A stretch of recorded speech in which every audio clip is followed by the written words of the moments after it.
yang tidak terawat dengan baik nanti dikelola dengan baik. Jadi begitu ya, mungkin ada yang ingin bertanya. Suruh ngomong Zulfikar setelah dia. Dan dampaknya terhadap masyarakat sekitar, Pak. Kalau misalkan tanah PSN ini kita lihat jelas ya kan belum dikelola oleh masyarakat atau dengan negara ya belum dikelola sama sekali, dan sangat berbeda sekali kontras terhadap tanah yang sudah dikelola oleh PIK 2. Dan pengelolaan ini dampaknya apa nih untuk masyarakat sekitar? Apakah ada dampak negatifnya?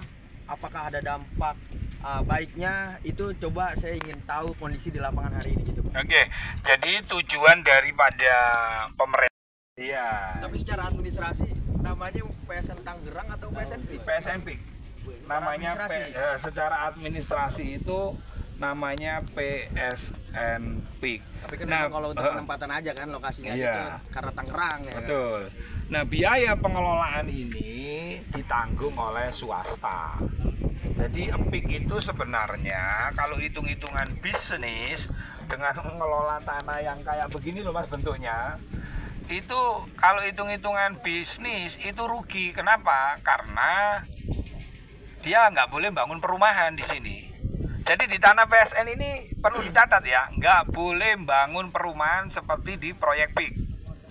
Itu. Jadi dia perusahaan PIK nggak bisa langsung menjual seperti proyek PIK. Kalau proyek PIK beli dari warga nih misalnya per meter 100.000, dia nguruk langsung pasang papan nama per meter langsung dapat duit dia. Tapi kalau ini ngeluarkan duit dulu untuk misalnya jadi taman safari, jadi Formula One, yang dimana terus kewajiban PIK juga di lahan mangrove yang tersisa ya dari 1.754 hektar itu harus jadi 514 hektar. Jadi mangrove-nya PSN ini yang ditetapkan oleh negara sebagai PSN itu tanahnya itu 91 hektar. Nah, di komitmennya dengan PIK itu harus jadi 514 hektar. Nah, sekarang ketika 91 hektar jadi 514 hektar, menurut teman-teman mahasiswa baik apa buruk? Coba, baik apa buruk? Baik. Nah, seperti itu. Mungkin ada pertanyaan lagi? Cukup sih. Untuk ya. di titik ini cukup. Jadi kalau menurut jenengan ketika negara tidak mampu keuangan terus diserahkan kepada PIK yang memang sudah pengalaman, duitnya ada, menurut jenengan ini baik apa tidak? Baik. Nah, seperti itu. Jadi memang kalau melihat langsung kondisinya, insya Allah nggak salah paham. Tapi kalau nggak lihat langsung, terus ada isu PIK di PSN kan, itu salah. Jadi tanah PSN sendiri, tanah PIK sendiri gitu. Ya, bagaimana nih teman-teman mahasiswa nih? Tadi kan kita sudah ke tanah PSN, terus ke Patung Naga, lalu kita juga sudah ke Menara Syariah, lalu nih terakhir kita ke pantai Pasir Putih ini. Menurut teman-teman gimana nih tanggapannya?